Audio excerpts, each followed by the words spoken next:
dancers and tap teachers, one technical detail that always gets overlooked is the transfer of weight when traveling backwards. I introduce this with a backwards flat heel. As you drop the heel, that front toe has got to lift so that you're ready for the next one. Yeah. I introduced this in the second class of my Absolute Beginner series for adults, and I introduced it in about the fourth class for my introductory 7 to 10-year-old class. Under the age of 7, we're not quite there yet. There are exceptions, but for the most part, we're not there yet. So I will get tap dancers in my classes that have been tap dancing for 3, 4, 5 years, and that weight transfer just isn't baked into their muscle memory. So again, I started with a backwards flat heel, reminding dancers to keep their feet hip width apart and to keep the shoulders in front of the hips. Feel that weight forward on the balls of the feet, especially when you're traveling backwards. Okay? So we need this for so many things we're going to do as we advance and progress in the higher levels, Broadways or Shirley Temples. As you drop that heel, that toe needs to lift simultaneously. Drawbacks. As you step back on the ball of the foot, that toe needs to lift simultaneously. Cincinnati's, same thing.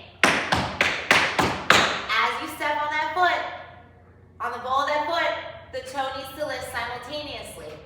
So emphasize this over and over and over again, every single class with your dancers, your beginner dancers that are in their first year of focused tap training, so that it gets baked into their muscle memories. And when that's readily available to them, without having to think about it, then they're ready to keep advancing and progressing to the next level. Then we also want to make sure that that weight transfer is baked into their muscle memory when they're transitioning from moving forward to moving backwards. So if we're finishing a series of flat heels and you drop that last heel, this toe has got to lift. So you're ready to immediately start moving backwards. Forward, backward, needs that weight transfer. It needs the lift of that toe to successfully get that weight transfer. Another exercise I like to do with my Absolute Beginner series in week 3 or week 4, depending on the group, and also my 7 to 10-year-olds, a little bit further along, week 5, week 6, is a flat and 2 heels, dropping the opposite heel first. The ones traveling forward come pretty easily. Traveling backwards, we will drop the front heel first, and as you drop that back heel, you need to lift that toe. There's that weight transfer again. And then we like to add a flat and 2 heels, dropping the same heel first. So this one's going to stay on the same foot the whole time. As you drop the second heel, this toe has to lift. Other side. As you drop the second heel, this toe has to lift.